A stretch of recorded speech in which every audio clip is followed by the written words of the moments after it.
আজকের এই ভিডিওতে আমি আপনাদের দেখাবো যে কিভাবে এই ধরনের চমৎকার ডরি পাইপিংগুলো কিভাবে তৈরি করবেন। কাটিং এবং সেলাইটি খুব সহজে করে দেখাবো এই চমৎকার ডিজাইনটি। তো আপনি কিভাবে করবেন এই বিষয়টা মূলত দেখার জন্য সম্পূর্ণ ভিডিওটি দেখতে থাকুন। তো আমি এখানে সর্বমোট 2 কালার কাপড় নিয়েছি। তো এইখানে দেখুন এটা দিয়ে হচ্ছে কুচি দিব, আর এইখানে যে পাটটি রয়েছে 1 কালার কাপড়, এটা দিয়ে আমি হচ্ছে দড়িটা তৈরি করে নিব। তো এইদিকে হচ্ছে লম্বা এবং এইদিকে হচ্ছে আমাদের ওরপ রয়েছে, বা এইখানে হচ্ছে কাপড়টাকে কোনাকুনি করে হচ্ছে আমি নিয়ে নিয়েছি।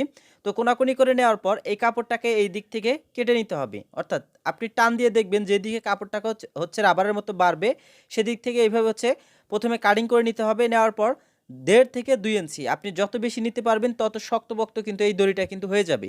তো আমি এখানে 1.5 ইঞ্চি বা এখানে আমি 2 ইঞ্চি যেটা আমার লাগে সেই পরিমাণ মূলত আমি এখানে মার্ক করে এই কাপড়টা এখানে কাটিং করে নিয়ে নিচ্ছি। তো এইভাবে আপনাদের প্রথম অবস্থায় এইখানে হচ্ছে দড়িটা তৈরি করার জন্য এই কাপড়টা তৈরি করে নিতে হবে।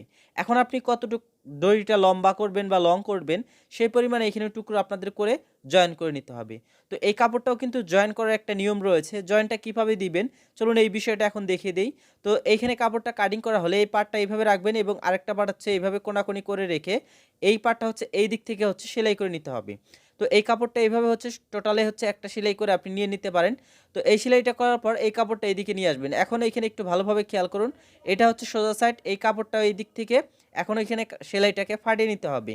তো এখন এইখানে খেয়াল করুন, এই কাপড়টা কিন্তু এইদিকে দেওয়া যাবে না, আমাদের এই কাপড়টা হচ্ছে এদিকে সেলাই দিতে হবে। তো এদিকে সেলাই দিতে হলে কিভাবে সেলাইটা দিবেন চলুন এই বিষয়টা আমি দেখিয়ে দেই। তো সেলাই দেওয়ার জন্য দেখুন এই দিক থেকে হচ্ছে এইভাবে হচ্ছে মিডিলে ভাঁজ দিব।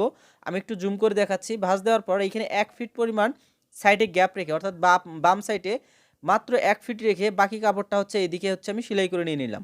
তো এইভাবে হচ্ছে এই কাপড়টাকে টোটালি সেলাই করে নিতে হবে। দেখুন অনেকটাই লং কিন্তু আমি তৈরি করে নিয়ে নিলাম। এখন এইখানে যে কাজটি করব, হ্যান্ড সুই আমাদের নিতে হবে। হ্যান্ড সুই নেওয়ার পরে এইখানে আমরা যে কাজটি করব, এইখানে দেখুন এক সাইডে হচ্ছে আমরা এখানে সুন্দর করে এইখানে এক সাইডে যেদিকে আমি যে সেলাইটা করেছি ওই দিকে আমি একটা সেলাইটা আমি বের করে নিব। অর্থাৎ এখানে সুতা দিয়ে আমি হচ্ছে একটু মানে বান দিয়ে নিব, যেন এটা সুইটা বা সেলাইটা বা যে সুতাটা রয়েছে সেটা যেন খুলে না যায়। এরপরে এখানে যে কাজটি করব, যে গ্যাপ অংশটি থাকবে এটা দিয়ে হচ্ছে সুইয়ের যে পিছনের অংশটি রয়েছে পিছনের অংশটি এইভাবে হচ্ছে বের করে নিয়ে নিব। তো এইভাবে হচ্ছে সম্পূর্ণ পার্টটাতেই আপনাদের এই কাপড়টাকে বের করে নিতে হবে। এখানে তাড়াহুড়া করা যাবে না, কারণ এখানে যদি আপনি তাড়াহুড়া করেন তাহলে কিন্তু সুইয়ের আপনার আঘাত পেতে পারেন। তো এইখানে জাস্ট এইভাবে হচ্ছে আপনাদের এই কাজটি এখানে করে নিতে হবে।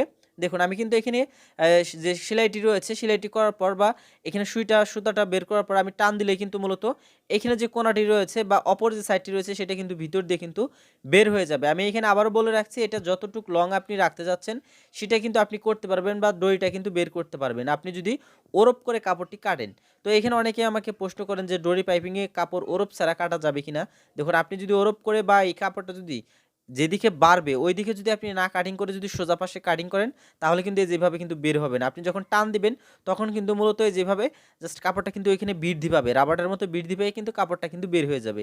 যখন আপনি কাপড়টা মূলত বের করে নিয়ে আসবেন, যেভাবে যখন আপনি বের করে নিয়ে আসবেন তখন কিন্তু মূলত আপনার কাপড়টা কিন্তু আগের পর্যায়ে কিন্তু চলে যাবে, অর্থাৎ কাপড়টা কিন্তু আঁটো হয়ে যাবে। তো এজন্য অবশ্যই আপনি যখন ডরি পাইপিং তৈরি করবেন অবশ্যই কাপড়টাকে আপনাকে ওরপ করে কাটিং করে নিতে হবে। আপনি একটু আমার হাতের দিকে খেয়াল করুন, আমি কিভাবে মূলত দড়িটা আমি বের করে নিচ্ছি ভিতর থেকে সোজা দিক থেকে, এটা একটু ভালোভাবে খেয়াল করুন এবং আপনি কিভাবে বের করবেন এটা একটু ভালোভাবে দেখুন। আর যেখানে জয়েন্ট রয়েছে জয়েন্টের ওই জায়গায় একটু আটকে যেতে পারে, সেক্ষেত্রে এখানে ওই জয়েন্টের যে কাপড়টা আছে ওইটা একটু আপনি কেটে নিতে পারেন, তাহলে কিন্তু মূলত আপনার দড়িটা কিন্তু সুন্দরভাবে কিন্তু বের হয়ে যাবে। দেখুন আমি কিন্তু খুব সুন্দরভাবে কিন্তু আপনাদের বুঝিয়ে দেওয়ার চেষ্টা করতেছি যেন খুব সহজে আপনারা এই শক্ত দড়িগুলো তৈরি করে নিতে পারেন। তো নায়রা কাট জামাতে মূলত আমরা এই দড়িগুলো ইউজ করে থাকি বা ডিজাইনে কিন্তু আমরা এই দড়িগুলো হচ্ছে ব্যবহার করে থাকি। তো আমার কিন্তু এখানে দড়িটাকে তৈরি করা কমপ্লিট। এখন হচ্ছে আমি কুচির পার্টটা বের করে নিব। তো এইখানে যে কাপড়টি দেখতেছেন এই কাপড়টি দিয়ে হচ্ছে আমি কুচি বের করব। একটু ভালোভাবে খেয়াল করতে হবে এখানে। এখানে কিন্তু দেখুন 2টা পার্ট আছে, এটাকে আমি আরেকটা ভাঁজ দিয়ে টোটালে 4টা পার্ট করে নিয়েছি। এখানে আমি 1.5 ইঞ্চি করে কাপড় এখানে নিয়ে নিব। আপনি চাইলে কমও নিতে পারেন, 1 ইঞ্চিও নিতে পারেন। তো এখানে 1.5 ইঞ্চি বা এখানে আপনার 1 ইঞ্চি এরকম কাপড় নিয়ে হচ্ছে এই কাপড়টাকে এভাবে কাটিং করে নিতে হবে। তো এখানে দেখুন এখানে ডাবল পার্ট আছে। এখন এখানে যে কাজটি করব এই ডাবল পার্টে আমি কুচি দিব। একটু ভালোভাবে খেয়াল করতে হবে এখানে। এখানে একটু দেখুন আমি কিন্তু এখানে কুচিটা দিয়ে নিব। এই কুচিটা হচ্ছে মূলত আমি ডরি পাইপিং এর নিচে যে ডিজাইনটা হয় এই ডিজাইনটি করব। তো একটু ভালোভাবে খেয়াল করবেন। তো এখানে দেখুন আমি আমার পরিমাণ মতো এখানে আমি কুচিটা দিয়ে নিয়ে নিলাম, একদম ঘনভাবে এখানে কুচিটা দিয়ে নিতে হবে। তো এই কুচিটা দেওয়ার পরে এখানে দেখুন আমি এক কালার কাপড় নিয়েছি, যে কালার কাপড় দিয়ে আমি হচ্ছে পাইপিংটা তৈরি করে নিয়েছি। এরপরে কাপড়টিকে এখানে 4টা ভাঁজ করে দিয়ে দিলাম। এরপরে এখান থেকে হচ্ছে 3 ইঞ্চি নিব, বেশি নেওয়া যাবে না, বেশি নেওয়ার সুযোগও নেই। এখানে 3 ইঞ্চি নিলে আমাদের মূলত 3.25 ইঞ্চি বা 2.5 ইঞ্চির মতো হচ্ছে টিকবে সেলাই মার্জিন বাদ দিয়ে। তো এটা হচ্ছে এভাবে হচ্ছে 3 ইঞ্চি দিয়ে রাউন্ড করে এখানে এটাকে কাটিং করে নিতে হবে। এখানে কিন্তু টোটালে 4টা পার্ট আছে, একটু ভালোভাবে খেয়াল করতে হবে এখানে আপনাকে।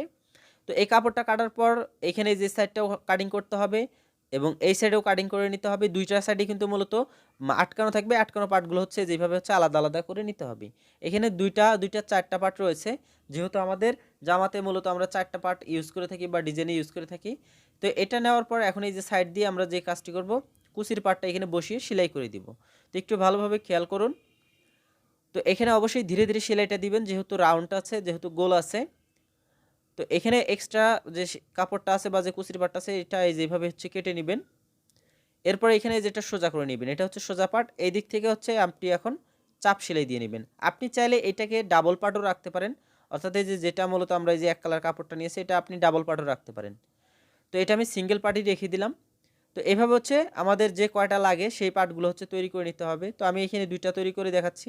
নর্মালি আমাদের জামাতে যদি আমরা ইউজ করতে যাই বা যদি ব্যবহার করতে যাই নাইরা কাট জামা, তাহলে আমাদের 4টা লাগবে। আর যদি মূলত আমরা কামিজের যে গলার যে পিছনের যে ডরিটা পাইপিং আছে সেখানে যদি আমরা ইউজ করতে চাই তাহলে হচ্ছে 2টা হলেই কিন্তু আমাদের হয়ে যাবে। তো এখানে হচ্ছে আমি 2টাই তৈরি করে দেখাচ্ছি। এভাবে হচ্ছে আপনার যতগুলো লাগবে সেগুলো হচ্ছে আপনি তৈরি করে নিয়ে নেবেন। তো এখানেও সেমভাবে হচ্ছে আমি সেলাইটা করে নিব। তো শেষ পর্যায়ে এসে যে কথাটি বলবো, যারা আমার চ্যানেলে নতুন রয়েছেন অবশ্যই চ্যানেলটি সাবস্ক্রাইব করে রাখবেন, আর ফেসবুক পেজ থেকে দেখে থাকলে অবশ্যই ভিডিওটি শেয়ার করে দিবেন। তো দেখুন এখানে কিন্তু অলমোস্ট আমার সেলাইটা করা কমপ্লিট। এখন এখানে হচ্ছে যে কাজটি করব, ডরি যে পাইপিংটা রয়েছে এখানে হচ্ছে আমি সুইটা আমি আলাদা করে নিয়ে নিব। তো যেটা আটকানো ছিল সুইটা আমি সরিয়ে নিচ্ছি। এখন এইখানে দেখুন এই ডরি পাইপিংটা আমি যেভাবে ধরবো, ধরার পর এই কাপড়টা এদিক থেকে উল্টে দিয়ে আমি হচ্ছে সেলাই করে নিব। তো এখানে এখন আপনি হচ্ছে নিচের যে বৃত্তটা রয়েছে এটা কতটুকু রাখতে চাচ্ছেন সেই হিসেবে হচ্ছে নিচের যে ঘেরটা রয়েছে সেই সেলাইটা আপনাদের করে নিতে হবে। তো এখানে অবশ্যই আপনাদের গিরু বা বান দিয়ে নিতে হবে। তো দেখুন আমি কিন্তু এটাকে সেলাইটা করে নিয়ে নিলাম। আমি যদি এটা সোজা করে আপনাদের দেখাই তাহলে বুঝতে পারবেন। দেখুন কি চমৎকার একটি ডিজাইন কিন্তু এখানে তৈরি হয়ে গেছে, তাই না? তো এইভাবে হচ্ছে দ্বিতীয় যে পার্টটি রয়েছে দ্বিতীয় পার্টটিতেও আপনাদের তৈরি করে নিয়ে নিতে হবে। তো এটা অবশ্যই আপনারা লাগাবেন যখন আপনারা মূলত যে জামাতে সেট করবেন, জামাতে সেট করার পরে এই পার্টটা আপনি হচ্ছে অ্যাটাচ করবেন। তো দেখুন আমি কিন্তু একদম সহজভাবে কিন্তু আপনাদের দেখিয়ে দিলাম। আপনারা কিন্তু যেন খুব সহজে তৈরি করতে পারেন এই ডরি পাইপিংটি বা এই ডিজাইনটি, আমি কিন্তু সেই বিষয়ে চিন্তা করে কিন্তু মূলত একদম সহজভাবে কিন্তু আপনাদের এই বিষয়গুলো দেখানোর চেষ্টা করেছি। তো আশা করছি আপনারা আজকের এই ভিডিওটি দেখার পর এই যে ধরনের ডরি পাইপিংগুলো কিভাবে তৈরি করতে হয় এই ধরনের সমস্যা আর কারো হবে না। তো ভিডিওটি কেমন লেগেছে অবশ্যই কমেন্ট করে জানিয়ে যাবেন। আর যারা আমার চ্যানেলে এখনও নতুন রয়েছেন অবশ্যই চ্যানেলটি সাবস্ক্রাইব করে রাখবেন। আর যারা ফেসবুক পেজ থেকে ভিডিওটি দেখতেছেন অবশ্যই পেজের ভিডিওটি বেশি বেশি শেয়ার করবেন। পেজে নতুন থেকে থাকলে অবশ্যই পেজটি লাইক করে সাথে থাকবেন।